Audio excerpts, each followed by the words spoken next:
Corporate execution smells like expensive mahogany and cheap panic. When the CEO handed me the termination notice, citing optimized global sourcing, I didn't argue. I just logged off, took my mug, and walked out into the 5 p.m. rain, leaving behind a ticking $890 million time bomb they completely forgot to defuse. The corner office on the 42nd floor always smelled faintly of expensive Egyptian jasmine and the distinct, cold aroma of algorithmic ruthlessness. Outside the floor-to-ceiling glass, the skyline of the financial district was slowly dissolving into a slate-gray autumn drizzle. Inside, the climate control was set to a crisp, unyielding 68 degrees. Perfect for keeping spreadsheets pristine and executives from sweating through their bespoke tailoring. Victoria Vance, our newly appointed Chief Executive Officer, sat behind a desk crafted from a single polished slab of fossilized oak. She didn't look like an executioner. She looked like an AI-generated rendering of a modern corporate savior.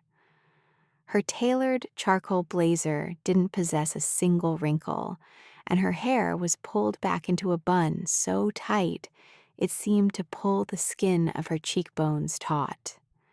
She was the prophet of lean operations, a buzzword-heavy philosophy that essentially translated to firing the people who built the house to pay for a flashier coat of paint.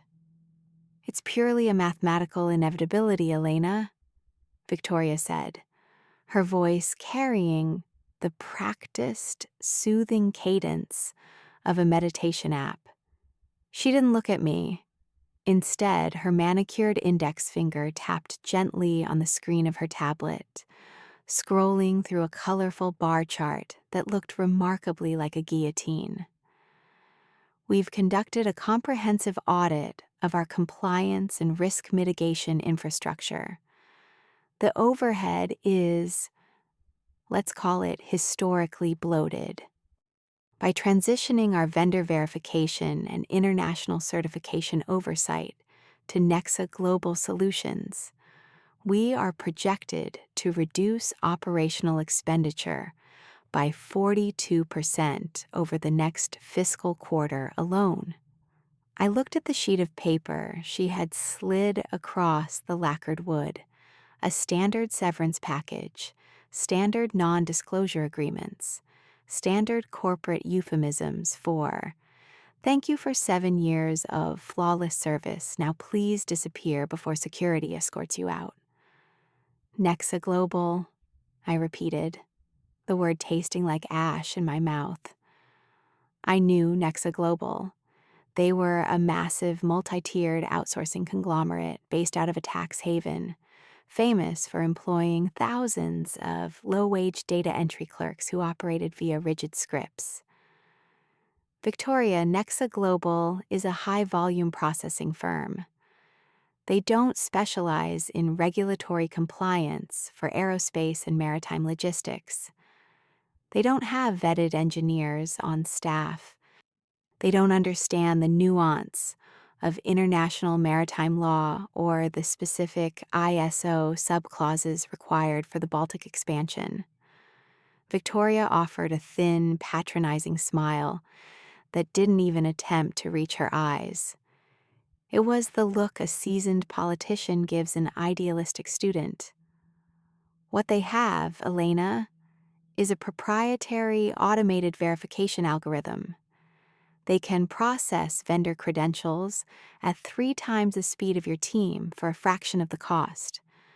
The board is looking for agility. We live in a world of speed, not sentimentality." The sheer, staggering ignorance of her statement hung in the air, vibrating against the glass walls. My team didn't just process credentials. We actively audited, cross-examined, and physically verified the supply chain integrity of over 400 global vendors. We were the thin, invisible line between an $890 million international defense and commercial transit contract, and complete legal annihilation. The automated algorithm, I said softly, keeping my voice entirely devoid of the trembling rage that was threatening to break through my ribs.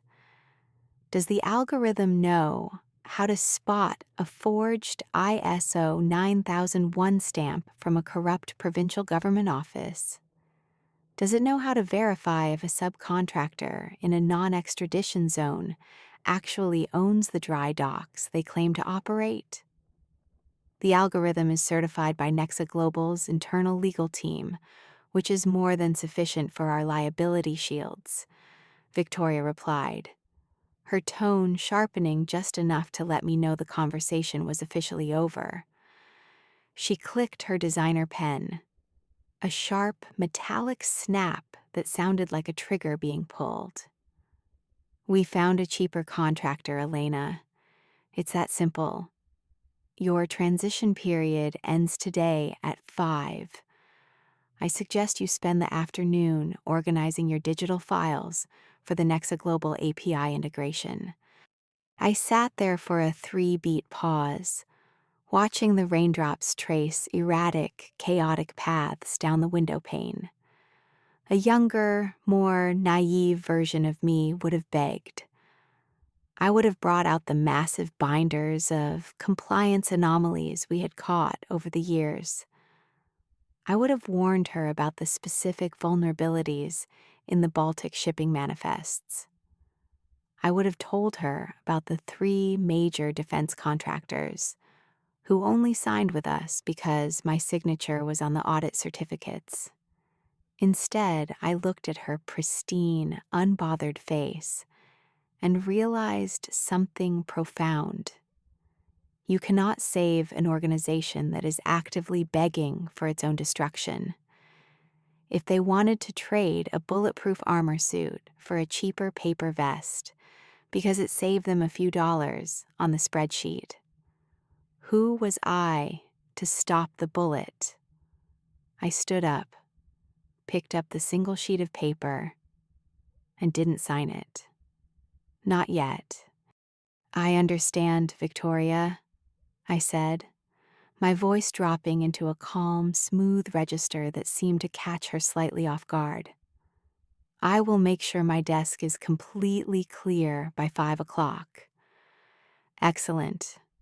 We appreciate your professionalism, Elena. It won't be forgotten, she murmured, already looking back down at her tablet, her mind likely already calculating the massive performance bonus she would receive for slashing overhead. I walked out of the executive suite, the thick carpet swallowing the sound of my heels. The floor below was a beehive of nervous energy. Rumors of the outsourcing sweep had already leaked, and my team looked up at me with pale, anxious faces as I entered the compliance department. I didn't make a scene, I didn't break down. Instead, I sat at my dual-monitor workstation and began the methodical process of doing exactly what I was told, and absolutely nothing more. I opened our core database, the digital fortress I had spent nearly a decade building. I didn't delete anything. That would be illegal, and I am, above all things, a woman of strict compliance. But I did log out of my administrator credentials. I revoked my personal encryption keys, and most importantly, I did not leave the master password override for the deep-tier verification archives on the shared server. It was buried in a physical, handwritten notebook in my purse. The hours crawled by like a slow-motion car crash. By 4:45 p.m., my personal belongings, a ceramic coffee mug with a chipped handle, a small succulent that had survived 3 corporate restructuring cycles, and a few family photographs, were neatly packed into a single canvas tote bag. At 4:58 p.m., the automated Nexa Global API script began its initial handshake with our system. A series of red warning lights flashed briefly on my secondary monitor, signaling that the incoming system was overriding our manual verification gates. The machine was taking over. The cheaper contractor was officially in the driver's seat. I watched the digital clock in the bottom right corner of my screen flip to 4:59. Then 5 p.m. I stood up, slung the tote bag over my shoulder, and didn't look back at the flashing monitors. I didn't say goodbye to the empty desks around me. I walked straight to the elevators, pressed the button for the ground floor, and stepped inside. As the doors slid shut, sealing me away from the 42nd floor, a strange, profound sense of peace washed over me. They thought they were cutting costs, but they had no idea they had just cut the brakes on a bullet train speeding toward a brick wall. And the first cracks in the engine were already starting to form before I even reached the lobby. The first 3 weeks of my sudden, forced retirement felt like descending into a deep-sea trench where the crushing pressure of corporate anxiety was replaced by an eerie, weightless stillness. I spent my mornings on my balcony, wrapped in an oversized knit sweater, drinking coffee that didn't taste like cardboard and adrenaline. I watched the city rush to work below me, a frantic ant colony trapped in a maze of its own making, and realized how close I had been to losing my mind to the same collective delusion. But a corporate machine like Vance Global doesn't just stop spinning when a gear is removed. It accelerates, assuming that less friction means more speed. Through the industry grapevine, the echoes of Victoria Vance's triumph were reaching me. She had reportedly presented a glittering slide deck to the board of directors during the mid-quarter review, showcasing a stunning reduction in regulatory overhead. The phrase automated compliance synergy was thrown around so much it became a running joke among my former colleagues who called me from burner numbers, their voices trembling with exhaustion. "They're pushing everything through, Elena," Sarah, my former senior analyst, whispered over an encrypted call during her lunch break. She was hiding in a supply closet on the 34th floor. The Nexa Global system isn't auditing anything. It's a rubber stamp machine. It checks if a PDF is attached to the vendor portal, validates the file format, and marks it approved. It doesn't actually read the content. "And the Baltic maritime expansion?" I asked, staring out at the gray horizon, feeling a familiar, cold thrill in my chest. "Approved last Tuesday," Sarah breathed, her voice cracking. "A 72-ship cargo fleet logistics contract, the crown jewel of the company's 5-year growth plan. Victoria signed off on it personally because the Nexa Global dashboard gave it a green checkmark." I closed my eyes and smiled into the steam of my tea. The Baltic contract wasn't just a commercial agreement. It was a geopolitical minefield. To transport cargo through those specific northern corridors, every subcontractor was legally required to possess a Tier 1 NATO-compatible security clearance and an unblemished environmental safety certificate from the European Maritime Safety Agency, EMSA. If those certifications were forged, or even slightly expired, the entire $890 million consortium contract would instantly trigger an automatic legal freeze under international maritime law. And I knew for a fact that the primary shipping vendor, Nexa Global, had cleared, a shell company registered out of Cyprus called Nordic Transit Logistics, had lost their EMSA credentials 6 months ago due to an unresolved oil spill incident in the Kattegat Strait. My team had blacklisted them, but on paper, to an automated script that only looked for a file named emsa_cert_2026.pdf. They looked perfectly legitimate. The algorithm had eaten the bait, hook, line, and sinker. By week 4, the first tremors began to register, though the executive suite was too blind to see them. A major defense logistics partner quietly delayed their quarterly wire transfer. Then, a compliance inquiry from the Hamburg Port Authority arrived via registered mail. It sat in a digital queue at Nexa Global for 4 days before being routed to a generic customer service inbox in a completely different time zone. The beauty of a modern corporate collapse is that it happens in total, terrifying silence. There are no alarms blaring, no smoke rising from the computers, just small, innocuous red cells multiplying on a spreadsheet that nobody is looking at because everyone is too busy celebrating the cost-cutting bonuses. By week 6, the silence ended. It was a Tuesday morning when my phone began to vibrate against the kitchen counter. It wasn't a text from Sarah or a casual check-in from an old colleague. The caller ID displayed a number I knew by heart. The direct line to the chairman of the board's executive assistant. I let it ring until it went to voicemail. 2 minutes later, it rang again. This time, it was a different number, the personal cell of Arthur Pendleton, the head of the board's audit and risk committee, a man who hadn't spoken to anyone below a C-suite level in 15 years. I picked up on the 5th ring. Elena, Arthur's voice came through the speaker, stripped entirely of its usual aristocratic composure. He sounded like a man who had just watched his house slide down the side of a cliff. "Where are you?"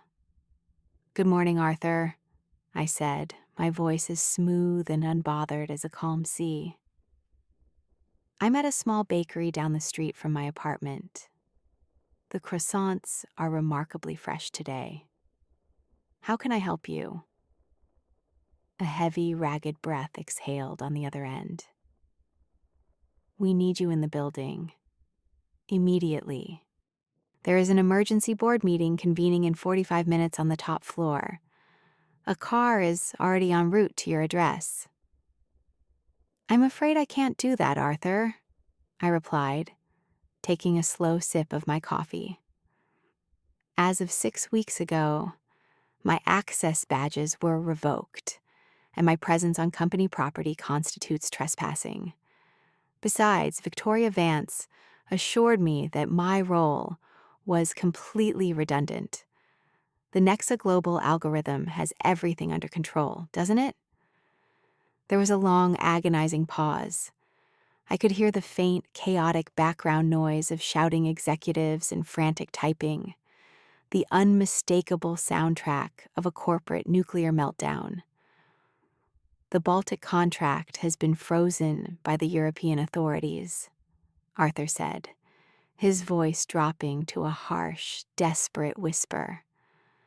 "The German Federal Police have detained 3 of our chartered vessels in Rostock. The entire $890 million consortium is dead in the water, Elena. The Defense Ministry is threatening to revoke our operational license by midnight if we don't produce the verified audit trail for the subcontractors." "Oh," I said, letting a touch of mild, polite interest enter my tone. "The audit trail. Did the Nexa Global API not archive the physical verification signatures?" "Elena, please," Arthur begged, dropping all pretense of authority. "Victoria is in the room right now. She's completely paralyzed. The board is turning on her. We need the deep-tier verification logs, the ones with your digital master keys. Nobody can find them on the server." "Of course they can't," I said, looking at the rain beating against my window, remembering the exact cold look on Victoria's face when she told me the world belonged to speed, not sentimentality. Because those logs don't exist on a server that can be bought by a cheaper contractor. The trap had sprung, and the walls were closing in on the 42nd floor faster than anyone could run. If you want to find out how the board meeting ends, how Victoria tries to pin the blame on her own outsourced ghost, and exactly what it costs to buy back the keys to an $890 million empire. The air in the 42nd floor boardroom was so thick with tension you could have cut it with a silver letter opener. 6 weeks ago, this room had been a temple to operational optimization. Today, it felt like a bunker awaiting a direct missile strike. When I stepped through the glass doors, the silence was absolute. The long minimalist table, usually populated by sleek tablets and pristine water carafes, was buried under a chaotic avalanche of printed legal briefs, red-stamped shipping manifests, and half-empty cups of cold espresso. Victoria Vance sat at the far end of the table, but the icy, AI-generated composure she had worn during my termination had completely evaporated.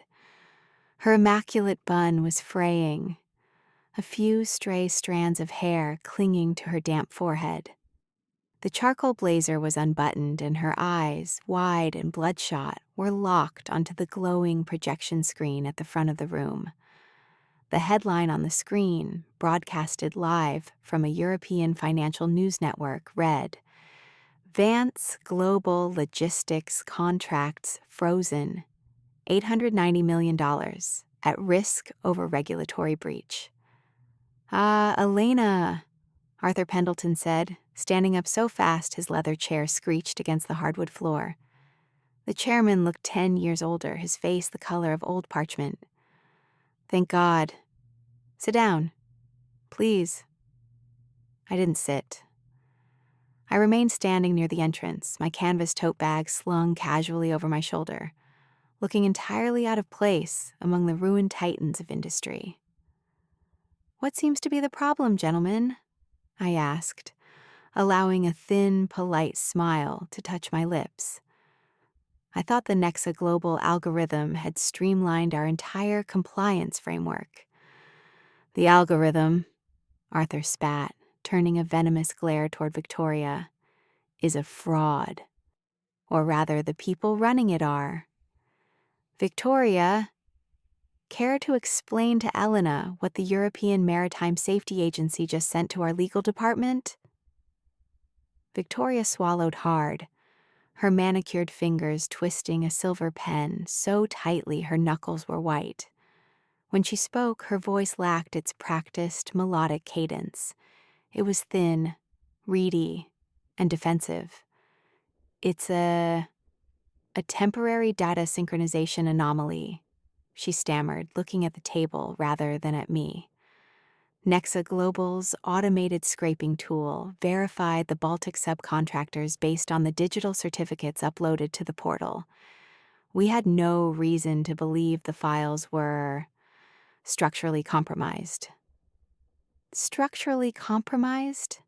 I echoed, taking a few steps forward, the sharp click of my heels cutting through the ambient panic of the room. "Victoria, let's use the correct terminology. They were primitive PDFs forged by a shell company in Nicosia.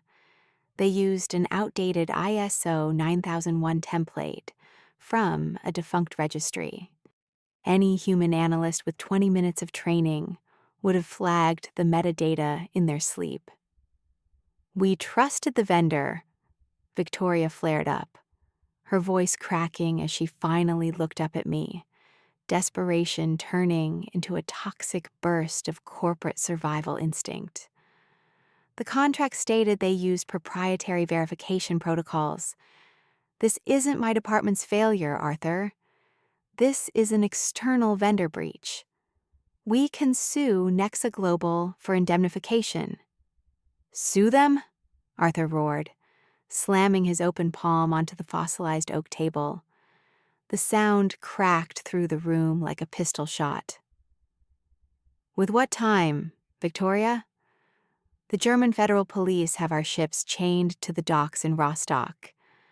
The Baltic Defense Consortium has a midnight cancellation clause. If those contracts are canceled, our stock will drop 40% by the opening bell tomorrow morning. We don't have time for a 5-year lawsuit against an outsourced ghost entity.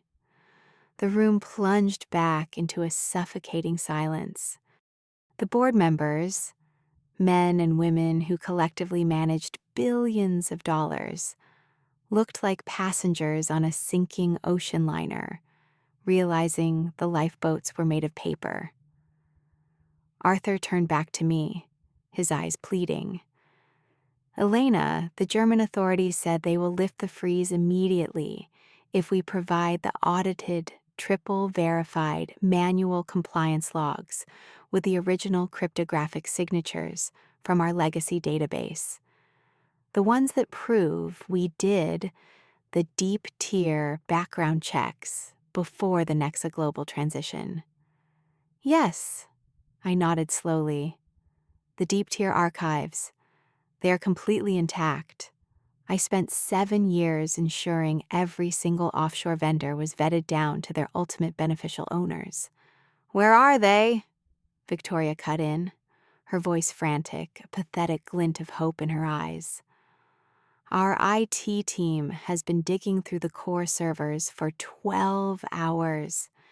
They can't bypass the secondary encryption block. Where is the master override key, Elena? Give it to us, and we can upload it to the portal right now. I looked at Victoria, seeing her clearly for the first time, not as a formidable corporate adversary, but as a small, short-sighted bureaucrat who had traded an entire empire's security for a fleeting quarterly bonus. The master override key isn't on the server, Victoria, I said softly, reaching into my canvas tote bag. Every eye in the boardroom followed my hand. The room held its breath. I pulled out a small, battered black moleskin notebook with a frayed elastic band. I placed it gently on the edge of the $1 million polished table. It's right here, I said. Handwritten. Cryptographic keys, offline validation hashes, and the direct, private emergency numbers for the directors at the Hamburg Port Authority. The only information that can save your $890 million contract is sitting in this $10 notebook. Victoria lunged forward instinctively, reaching for the book, but I placed my hand flat on top of it, my eyes locking onto hers with a sudden, freezing intensity that made her halt mid-motion. Who verified their certifications, Victoria? I asked, the question dropping into the silent room like a heavy stone. Silence. Absolute, suffocating silence. She opened her mouth, but no sound came out. The algorithm couldn't save her now. The cheaper contractor couldn't write her script. She was entirely, beautifully alone in the wreckage of her own making. Arthur Pendleton looked at the little black notebook under my hand as if it were a holy relic containing the secret to eternal life. He swallowed hard, his gaze shifting from the frayed elastic band of the moleskin to my face, searching for a single crack in my composure. Elena, he said, his voice dropping an octave into a tone usually reserved for high-stakes diplomacy. Name your terms. The board is prepared to authorize an immediate retroactive consultant fee to rectify this administrative oversight. An administrative oversight? I let out a short, sharp laugh that sounded like a whip cracking against the glass walls. Arthur, let's not mince words. 6 weeks ago, I was escorted out of this building like a security risk because this woman wanted to save 42% on operational overhead. You didn't oversee an oversight. You endorsed the execution. We were misinformed. Another board member from the far side of the table chimed in, his hands raised in a defensive gesture. The metrics presented to us were... The metrics were a lie built on a foundation of digital sand, I interrupted, my voice remaining entirely calm, conversational, and completely unyielding. You wanted speed. You wanted agility. You wanted to remove the human element because humans are expensive and they ask uncomfortable questions about international maritime law. Well, congratulations. The machine worked perfectly. It rubber stamped your way right into a federal investigation. Victoria was trembling now. The silver pen in her hand clattered against the fossilized oak desk, rolling a few inches before stopping against a stack of frozen shipping manifests. Elena, you're bound by your termination clauses. If you withhold corporate data... I'm not withholding anything, Victoria, I said, leaning forward slightly, my eyes narrowing. I don't work here. The data on your servers belongs to Vance Global. The data in this notebook belongs to me. These are my personal logs, my personal professional network, and my proprietary methodology. If you want the keys to bypass that encryption block and clear those ships in Rostock, you aren't retrieving corporate property. You are buying an asset. How much? Arthur asked bluntly. He didn't look at Victoria. For all intents and purposes, the chief executive officer of Vance Global had already become invisible to the people who hired her. First, I said, lifting my hand off the notebook but keeping my fingers resting casually on its spine, I want a full public retraction of my termination. My record will state that I resigned voluntarily to pursue private consulting ventures. Done, Arthur said without a second thought. Second, I want the immediate cancellation of the Nexa Global contract for breach of compliance standards and the full reinstatement of my former team with a 20% compensation adjustment for the distress of the last 6 weeks. We can't just cancel Nexa Global without a legal review, Victoria began, her voice desperate as she tried to salvage the one operational pillar she had left. Shut up, Victoria, Arthur snapped, his aristocratic veneer completely splitting open. He glared at her with an intensity that signaled the absolute end of her executive career. You will remain silent for the remainder of this meeting. He turned back to me, his expression desperate. The team will be reinstated, Elena. What else? My consulting fee for the recovery of the Baltic compliance logs is $2 million, paid via wire transfer before I open this notebook, I said, the number hanging in the air like a heavy golden weight. And finally, I want Victoria's office. By tomorrow morning, I expect her name to be scraped off the glass on the 42nd floor. The room was so quiet you could hear the faint, distant hum of the traffic far below on the rain-slicked streets.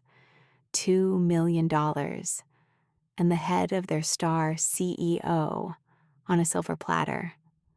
To an ordinary person, it sounded like an extortionate demand. To a board of directors staring down the barrel of an $890 million total write-off and a catastrophic collapse of their stock price, it was a bargain. Arthur looked around the table. He didn't even need to call for a formal vote. The nods from the other members were instantaneous, frantic, and unanimous. The wire transfer will be executed within 10 minutes, Arthur said, reaching into his jacket for his phone. Our legal counsel will draft the consulting agreement and the resignation papers for Ms. Vance immediately. Victoria sat entirely motionless, her face frozen in a mask of pure, unadulterated shock. She had spent her entire career playing the corporate chessboard with cold mathematical precision, only to be taken off the board by a $10 notebook and a woman who knew exactly what her compliance was worth. "Excellent," I said, pulling a sleek pen from my bag and placing it on top of the moleskin. "Let me know when the funds hit my account and we can save your empire." The wire transfer notification lit up my phone screen precisely 7 minutes later. A long, beautiful string of zeros that smelled like absolute freedom. I sat down in the leather chair directly across from Arthur, flipped open the black moleskin, and read out the 40-character alphanumeric master override key.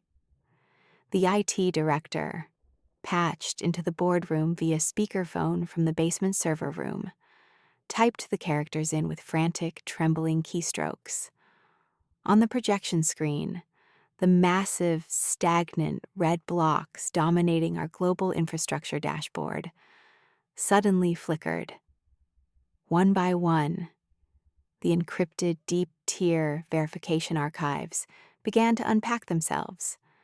The real, human-verified compliance history of 400 global vendors flooded back into the system, overwriting Nexa Global's hollow green checkmarks with ironclad, legally binding cryptographic proof. "It's working," the IT director's voice cracked over the speaker, sounding like a man who had just been pulled from a collapsed mine shaft. "The manual logs are streaming to the Hamburg Port Authority right now. The German Federal Police have acknowledged receipt. The freeze on the Rostock vessels it's being lifted." A collective ragged exhale swept through the boardroom. Several directors slumped back into their chairs, rubbing their temples, while others instantly picked up their phones to call Wall Street analysts before the morning bell. The $890 million empire had been saved from the brink of annihilation by a handwritten notebook and 7 years of unglamorous, meticulous human labor. I stood up, closing my notebook with a quiet, satisfying thud. I looked over at Victoria. She hadn't moved. She was staring at her reflection in the polished oak desk, completely hollowed out by the realization that her glittering corporate career had just evaporated in the span of a single Tuesday morning. "The transition is complete, gentlemen," I said, slinging my canvas tote bag back over my shoulder. "My team will report back to work tomorrow morning at 9 a.m. I expect their new contracts to be ready for signature." "Thank you, Elena," Arthur said, standing up to shake my hand. His palm was dry, his grip firm with a newfound, terrifying respect. We deeply regret the misunderstanding." "It wasn't a misunderstanding, Arthur," I said softly, ensuring my voice carried across the room to every director who had ever voted to replace a human being with a spreadsheet. "It was a lesson. You can buy speed from a cheaper contractor, but you can only buy safety from people who actually know how to build the ship." I turned and walked out of the boardroom. The corporate execution was over, but this time, the executioner was the one walking away with the prize. The next morning, the gray autumn rain had cleared, replaced by a sharp, brilliant October sunshine that flooded the 42nd floor. When I stepped out of the elevator at exactly 8:55 a.m., a maintenance worker was already standing outside the corner executive suite. With a small razor blade and a bottle of chemical solvent, he was carefully scraping the vinyl letters of Victoria Vance's name off the glass door. My old team was already waiting for me in the compliance department, drinking real coffee and laughing for the first time in 6 weeks. I walked past them, giving a quiet nod of acknowledgement, and stepped into my new office. I set my chipped ceramic mug on the pristine desk, placed my small, resilient succulent on the windowsill where it could catch the morning light, and opened my laptop. The system was running perfectly, not because an algorithm was blindly driving it forward, but because the human element was back at the wheel, keeping the chaos of the world exactly where it belonged, completely under control.